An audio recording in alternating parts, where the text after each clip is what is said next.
Olá, alunos da segunda série do ensino médio.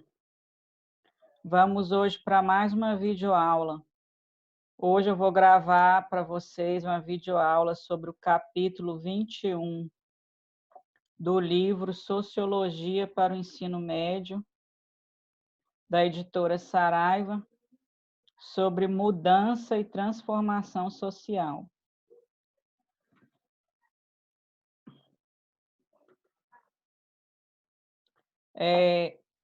Não existe sociedade sem mudanças, né? Há transformações maiores que atingem toda a humanidade e menores que acontecem no cotidiano das pessoas. Aí aqui ele vai mostrar duas grandes transformações que mudaram, né, a humanidade. A Revolução Agrícola e a Revolução Industrial. Um exemplo, né, que ele está dando para a gente entender o que são essas transformações que podem alterar tanto a história da humanidade quanto a vida das pessoas. A Revolução Agrícola foi quando foi dominada as técnicas de produção agrícola, né? E assim conseguiu garantir alimentação para toda a população. Porque teve períodos na história da humanidade que faltou alimento porque eles não dominavam as técnicas agrícolas como a gente hoje tem o domínio. Por exemplo, no período da Idade Média, eles dominavam algumas técnicas agrícolas, mas ainda não tinham uma tecnologia avançada, né, nessa área.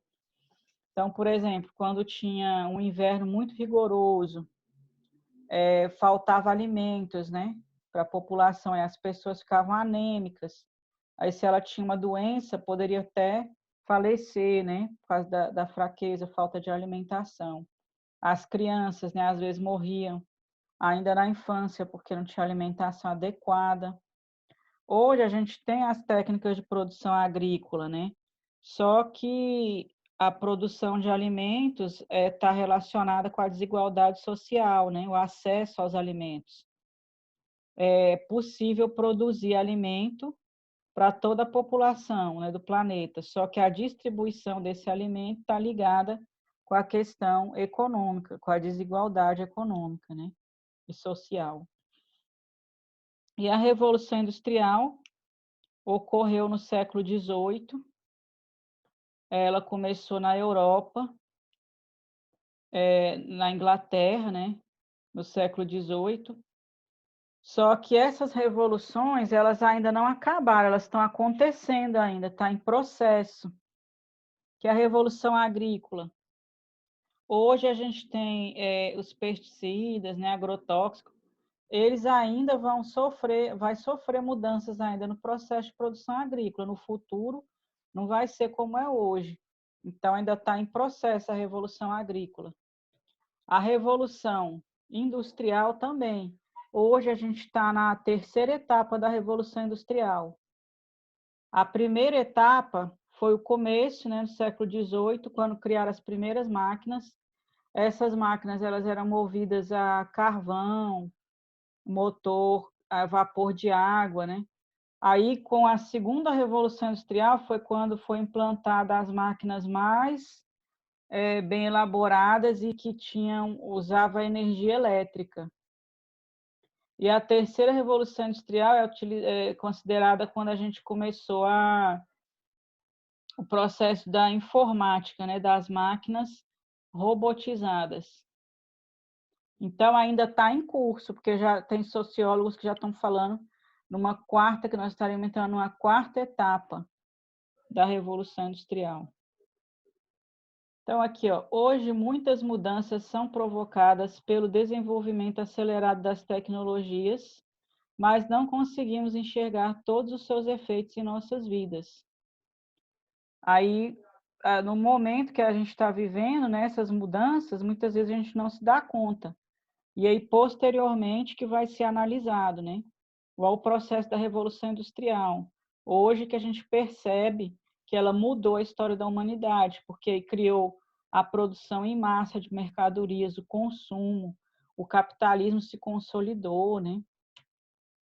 Então, essas revoluções políticas e sociais que estão na Europa dos séculos 18 e 19, principalmente a Revolução Industrial e também a Revolução Francesa, né, que é a que mudou a sociedade, chamada Sociedade do Antigo Regime, que era a sociedade estamental, onde tinha monarquia absolutista, a burguesia ascendeu, que ela estava no terceiro estamento, a burguesia que liderou a revolução, ela ascendeu, se tornou classe dominante e acabou com aquela sociedade estamental, e surgiu a sociedade dividida em classes, né, que é a que a gente está até hoje.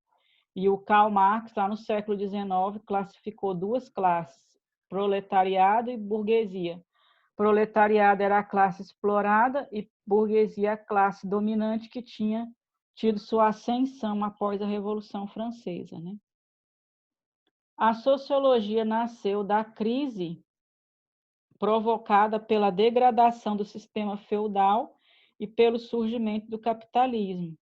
Justamente nesse momento, fim do século XVIII e início do século XIX. Todos os três sociólogos, Emile Durkheim, Karl Marx e Max Weber, viveram nesse período, né, do século XIX, quando eles escreveram as obras clássicas da sociologia, os pilares do pensamento sociológico.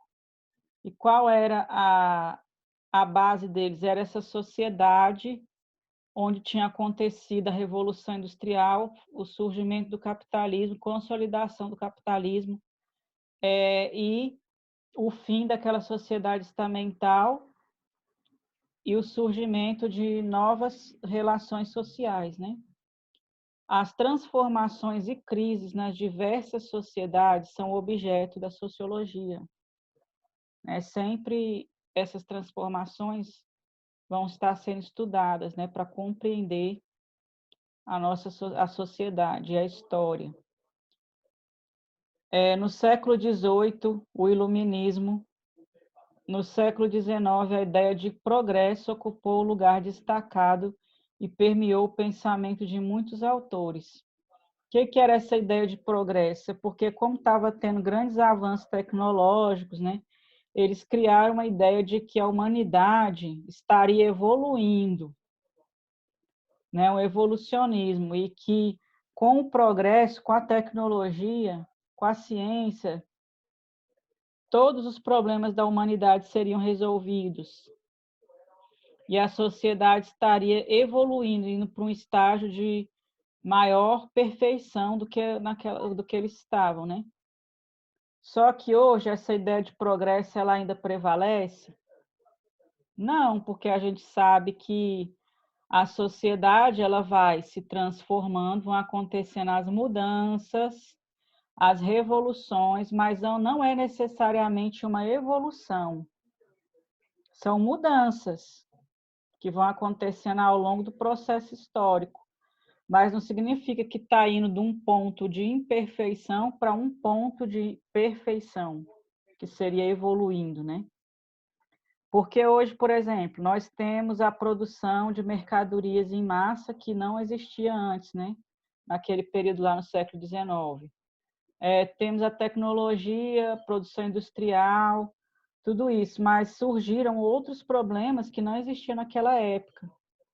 Por exemplo, a gente tem um problema ambiental que não existia no século XIX. Degradação do meio ambiente, destruição dos recursos naturais, né? Ameaça à vida do ser humano na Terra, por causa dos problemas climáticos, ambientais, ecológicos. Isso não existia. Isso surgiu com o quê? Com atrelado ao desenvolvimento tecnológico e industrial.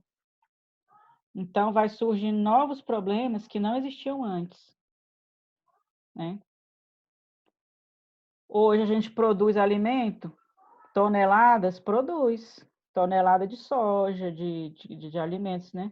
Só que tem fome ainda no planeta? Tem pessoas que morrem de fome? Sim, porque esses alimentos não são distribuídos, que a gente tem a desigualdade social, né? Aí a gente vai ver que um filósofo chamado Auguste Comte, ele é um sociólogo, um filósofo francês, e ele é considerado assim um precursor da sociologia, que ele foi o primeiro a falar que deveria existir uma ciência para estudar a sociedade. E aí ele chamava essa ciência de física social. Então, quando a gente vai ver assim, onde que está lá o iniciozinho da sociologia? Vamos lá no Comte, ler a obra do Comte, que a gente vai encontrar lá, ele falando física social, estudo da sociedade, ciência da sociedade, né? E posteriormente que o Émile Durkheim, que é considerado o pai da sociologia, que vai ser influenciado pela obra do Comte e vai realmente elaborar a nova ciência, a sociologia, né? Aí, em relação à mudança social, Comte acreditava que a humanidade percorreu 3 estágios na evolução do conhecimento. Vamos ver. Aqui é uma ideia evolucionista, ideia de progresso. Primeiro estágio teológico, quando as explicações sobre o mundo eram feitas com base nas forças sobrenaturais, pelos deuses, a mitologia, né? As ideias religiosas, falando que Deus criou o mundo, né? Que o mundo foi criado por Deus, o ser humano também foi criado por Deus. Essas explicações religiosas seriam o primeiro estágio da humanidade, primeiro estágio de desenvolvimento, que seria o teológico. No segundo estágio é o metafísico, quando foi o desenvolvimento da filosofia, onde tudo era explicado por ideias abstratas, ideias e causas abstratas, né? O sobrenatural deu lugar a essas especulações, que eram racionais, mas não tinham não tinham prova científica, né? Então é uma especulação. Aí ele fala que nesse momento metafísico que se deu o surgimento da filosofia. O terceiro estágio ele chamava de positivo. A teoria do Comte, ele deu o nome de positivismo, né? Então, o que era esse positivo para ele? É a era da ciência e da indústria, na qual se invocam leis com base no empirismo, na comparação, na experiência, na comprovação científica das hipóteses. E aí ele fala que nesse momento positivo a sociologia nasceu, nessa era da ciência e da indústria,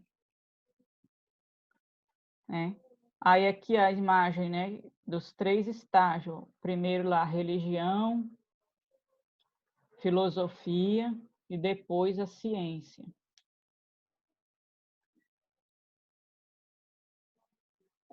O Augusto Comte, ele tinha esse lema aqui da ordem e progresso, né? O ordem e progresso, assim, se a sociedade, a mudança, o progresso é admissível desde que não alterasse profundamente a ordem. Então, assim, teria progresso se tivesse uma ordem, se não tivesse uma grande ruptura, né? Essa ideia da ordem e progresso está na bandeira do Brasil, porque nessa época da proclamação da República aqui no Brasil, século XIX, os pessoas que proclamaram a República, aqueles políticos militares lá, eles liam Comte, que ele era um filósofo lido no mundo inteiro, né, famoso no mundo inteiro. E aí eles pegaram lá na obra do positivista Comte esse lema ordem e progresso, falaram, isso aqui fica excelente para expressar assim, nosso ideal para o Brasil, para a nossa nação, aí colocaram isso na bandeira do Brasil. Então é um lema positivista. O que significa falar que é um lema positivista? Está envolvido com a ideia de progresso e com a ideia de evolucionismo social.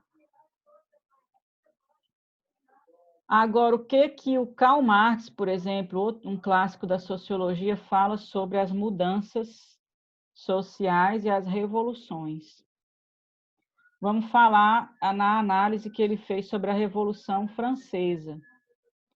Ele fala que a Revolução Francesa, ela não mudou totalmente a sociedade, que ela não emancipou todas as classes. O que é emancipar? Libertar, né? Ela não libertou todas as classes da sociedade, porque a burguesia, ela ascendeu de classe explorada para classe dominante, só que ela passou a ser opressora do proletariado. Então, só mudou de papel, só mudou de posição. Mas a sociedade que veio depois, dividida em classes, continuou sendo baseada na desigualdade de classes, na luta de classes e no antagonismo de classes. Então, ele fala aqui, ó, para ele, só uma classe capaz de representar os interesses de libertação de todos pode liderar uma transformação. E a burguesia não era essa classe que poderia representar os interesses de todos. Então, para Marx, os participantes de uma revolução utilizam a cultura e as tecnologias transmitidas pelas gerações anteriores para criar novas formas de organização produtiva e política.